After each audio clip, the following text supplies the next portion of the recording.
discovered this album through Rate Your Music this past week. It charted pretty highly on the 2019 charts, which was a bit baffling to me, so I was intrigued to see what it was about, and I listened to it, and I've got a few things to say. Not a great deal out right now, so you know, I may as well touch on small albums that are at least somewhat interesting.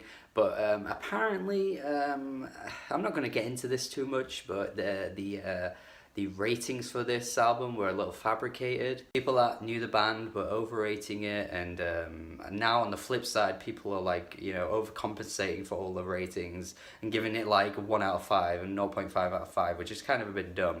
But even still, I don't know if that's even true anyway, but that's something I've heard.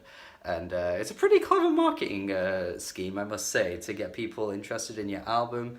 Make sure it charts on the Rate Your Music charts really highly, and then people that check that out on a regular basis are going to see it so high and they're going to check it out, aren't they? Regardless of all that anyway though, this is a lo-fi indie release, and you guys know that I don't really, you know, have any specific requirements when it comes to genres with albums. I don't touch on metal music too much, but anything goes really for this channel. And for what it is, it's actually not too bad. I think some moments don't stick the landing because there's quite a lot of humor on here and quite a lot of like ridiculous, absurd like satire throughout, which actually sticks the landing quite a few times and does make me laugh, but a bunch of this album really isn't all that funny. It's pretty sarcastic. The vocalist has this deadpan delivery that at times I find really entertaining, but then again, other times it's kind of just a bit stupid. Especially on the opening track with the refrain where it's like, sometimes hippies get killed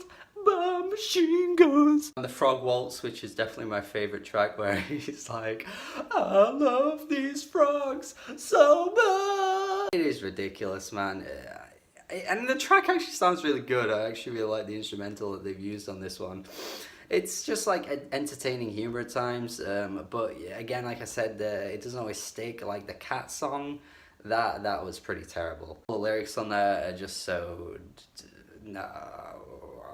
Honestly, like there are some moments where I don't really find the entertainment value all that strong, but the tracks themselves are actually pretty good. Like the song Dope and In Heaven, I think these are just genuinely well recorded tracks that sound pretty solid, to be honest. There are only few of those moments though, like tracks like Star just have awful recording quality, and the vocals are just mixed horrifically to the point where I'm just like, are they taking this seriously, or are they just doing this for the sake of doing this? And Last Gang in Town, which closes off the album, is like as lo-fi can possibly get, with the vocals that are like completely buried and like they sound like they're friggin' underwater. It's just like, yeah, they were better when they were just being stupid and entertaining and making ridiculous jokes and, you know, using absurd humor. Because as much as I said I didn't like the cat song, at least it attempted something weird and wacky and it was quite unique, whereas Last Gang in Town and Star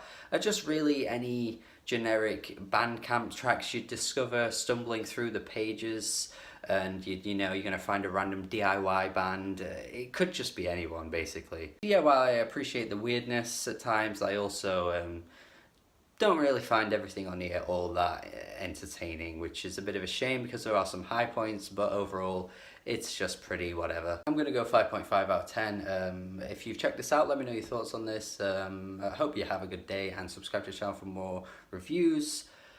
Goodbye.